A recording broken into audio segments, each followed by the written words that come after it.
Our offertory will now be gratefully received with many thanks to the choir. Our offertory music is a special song this morning. The composer, Sam Wright, one of our own, is here with us this morning. We are so delighted Sam is here. He'll be singing the solo. This is a song that was written for our 375th anniversary 5 years ago. Our offering will be gratefully received.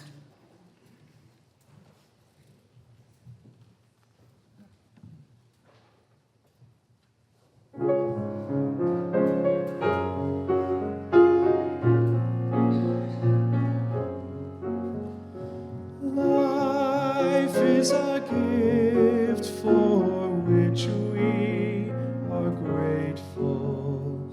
Gently now we will all breathe together. Softly now let our lungs rise and fall, blessing the memory of those who've lived and died, still grateful to breathe, grateful to live, knowing we're blessed to be choosing the path of love.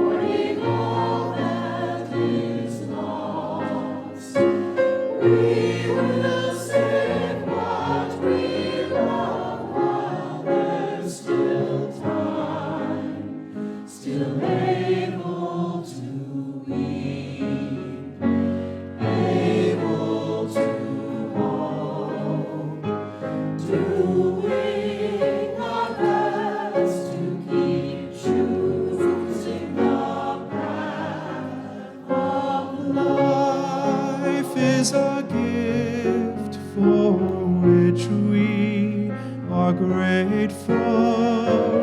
Gently now, laying down all our burdens. Gladly now, turn again towards life, emerging, unfolding. Life is not yet done. We're grateful to learn, grateful to grow, doing our best to keep choosing the path of life. Is a gift for which we are grateful. Gently now we are on, deeply now quiet joy fills our hearts. May we know we are beloved on this earth, still grateful to sing, grateful to live, showing we're blessed to be choosing the path of love.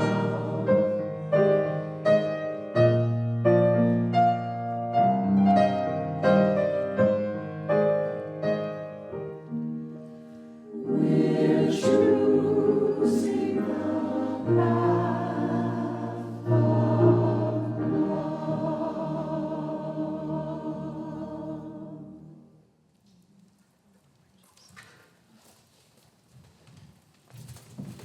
Thank you, Sam. Thank you, choir. Thank you, John. Oh, my goodness. Beloveds, do you feel beloved this morning? We've been throwing a lot of love at you. I hope you're feeling it.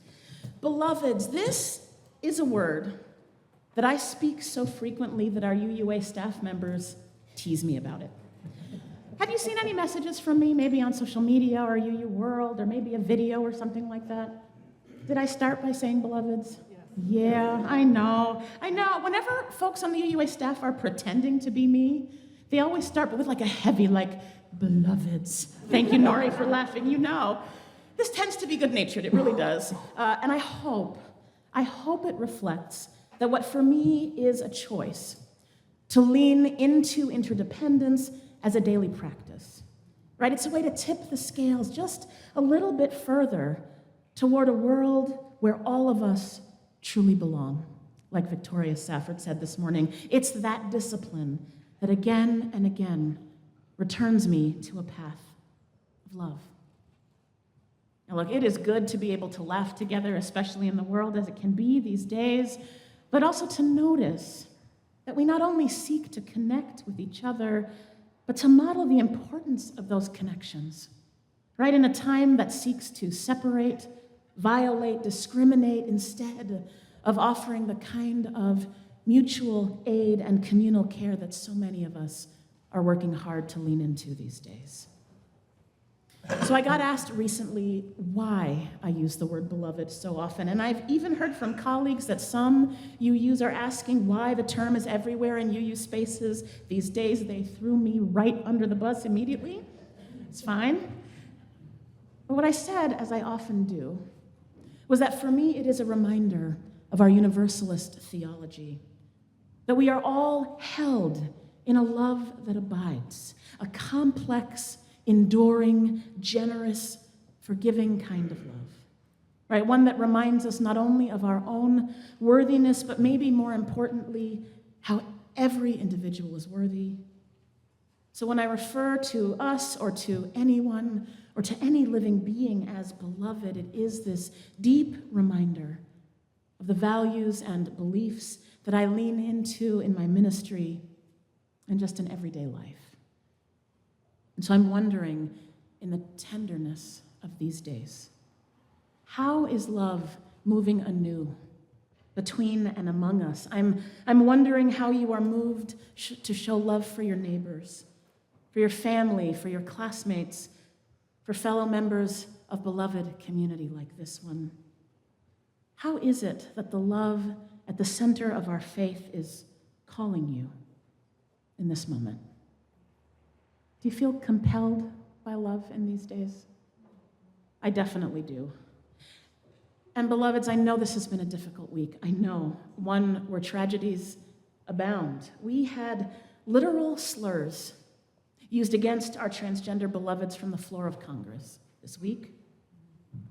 We had gun violence against a conservative activist now catalyzing even more extreme expressions of hate. We had ongoing wars to the point of genocide. We had many other atrocities.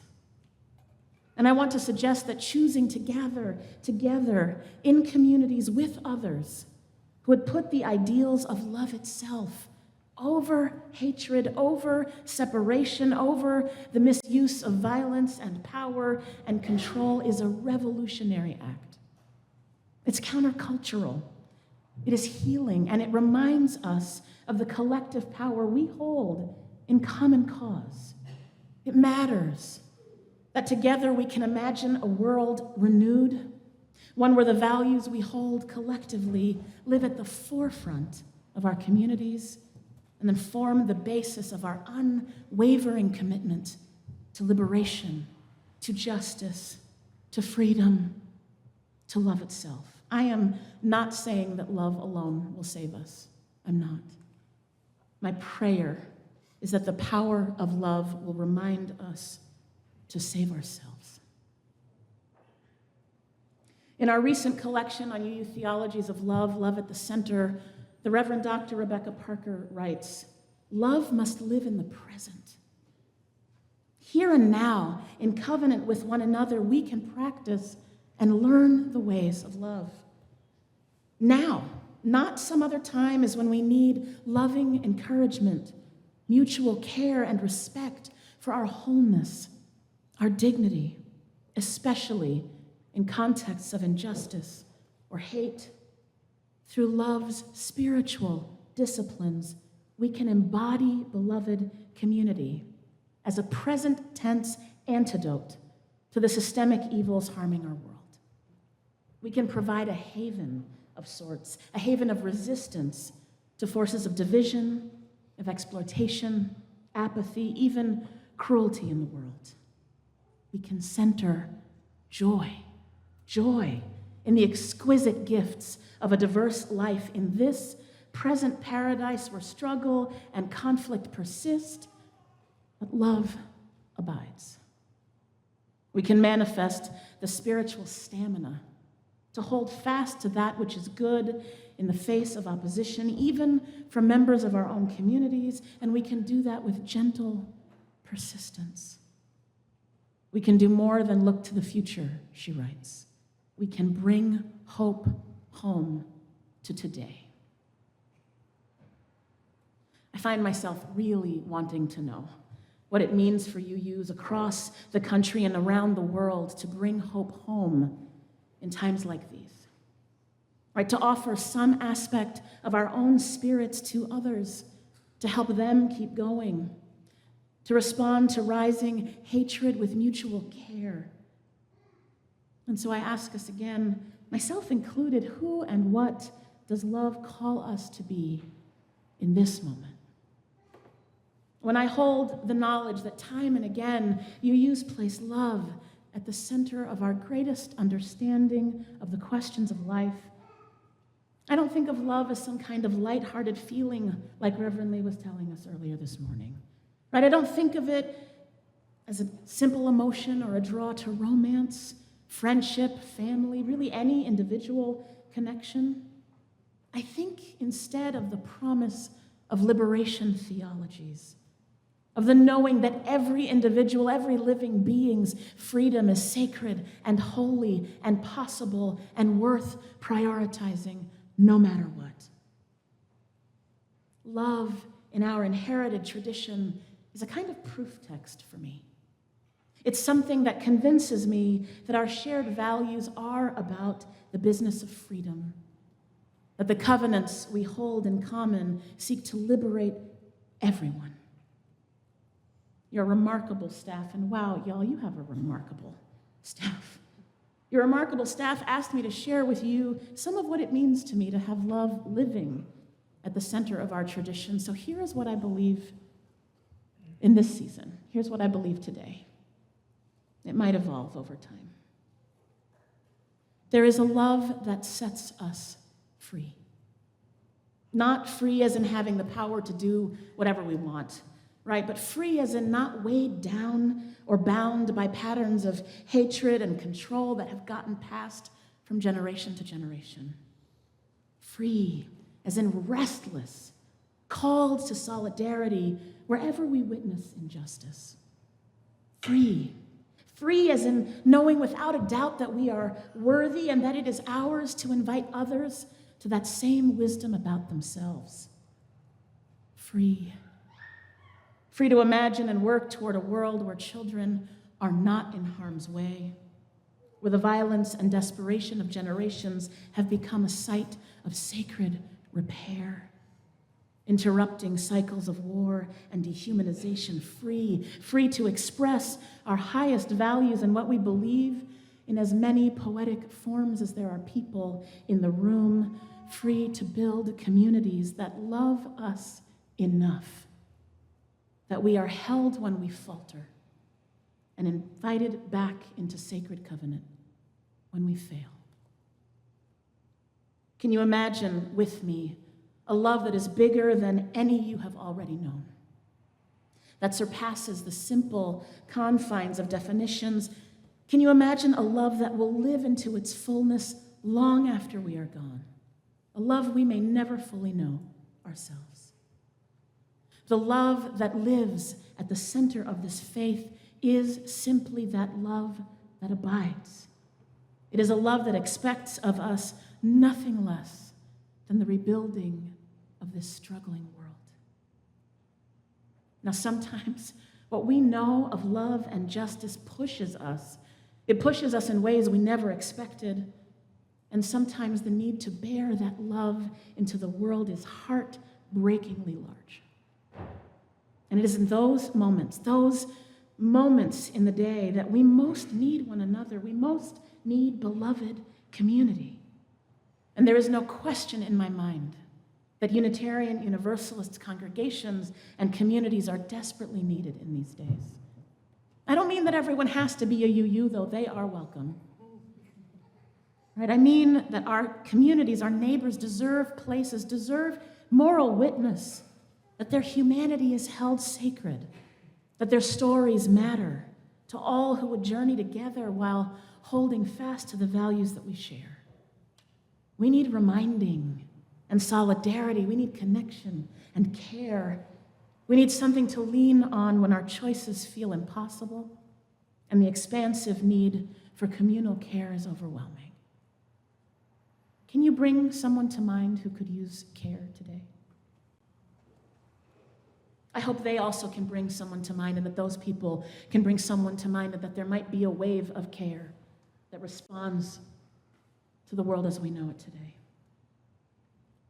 I think that our freely made choice, and it's a choice to participate in that greater community, can slowly renew us and even repair the kinds of grief that have been building, at least it's been building for me, right? To restore what we long to hold fast to at our own centers, and to heal that which sometimes keeps me from being more loving.